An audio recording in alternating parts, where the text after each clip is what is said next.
Hello friends, doctor Manish here. Welcome to democratic diplomacy.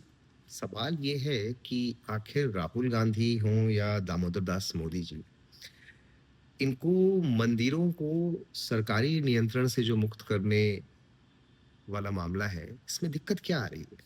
आखिर मंदिर से तो ऐसा भी नहीं कि सरकार चल रही है, और ये एक रिलीजियस चीज है। सरकार हमारी सेक्युलर है, तो कोई भी सेकुलर ऑर्गेनाइजेशन या सेकुलर जो गवर्नमेंट है, उसको आखिर मंदिर से क्या लेना देना? आखिर जो हमारे यहाँ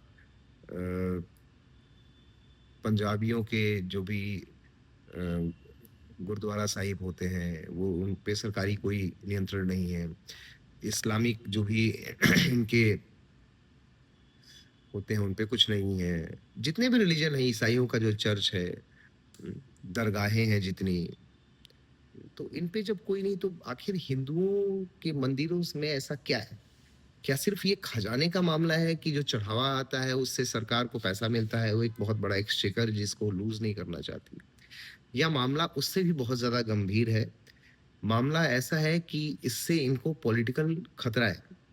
देखिए, मंदिर अपने आप में एक ऐसा इंस्टीट्यूशन है जिसको अगर फ्रीडम दे दी जाए, मतलब सरकारी नियंत्रण से अगर मुक्त कर दिया जाए, तो यूं समझिए कि भारत की पूरी आर्थिक, राजनीतिक और सामाजिक ताने बाने पे बहुत ही गहरा प्रभाव पड़ने वाला है।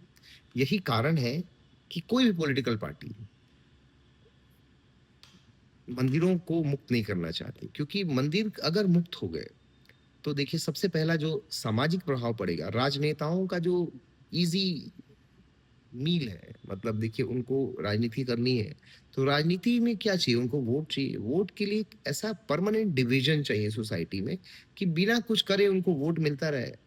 तो ऐसे बहुत सारे तरीके हो सकते हैं। एक तो मतलब वो नाम की बात है, कलर पे, स्किन के कलर पे, कास्ट पे, क्रीड पे, रिलीजन पे, किसी भी तरह से डिवाइड करो, और इस हद तक डिवाइड करो कि वो एक परमानेंट वोट बैंक बन जाए आपका।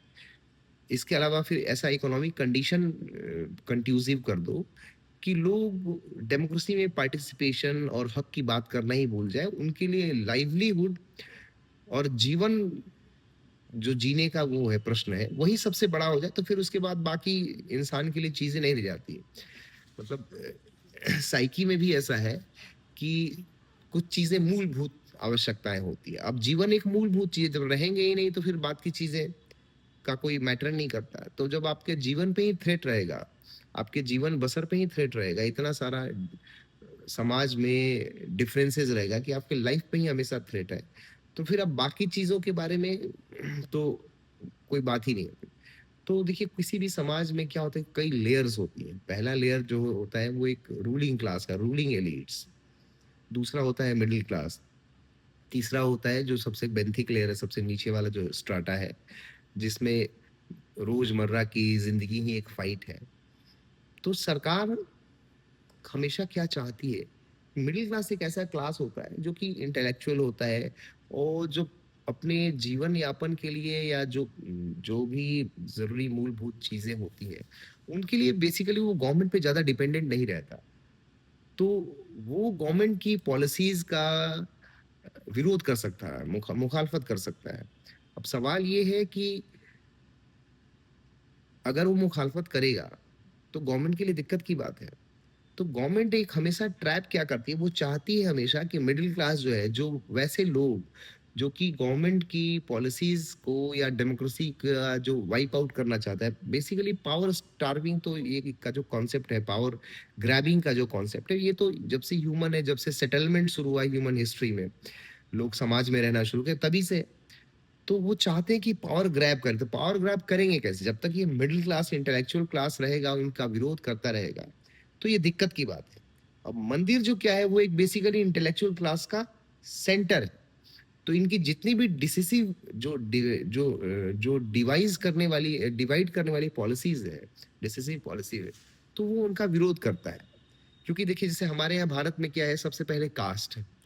कास्ट भारतीय जो परंपरा है या भारतीय जो दर्शन है, उसमें कहीं कास्ट शब्द ही नहीं है।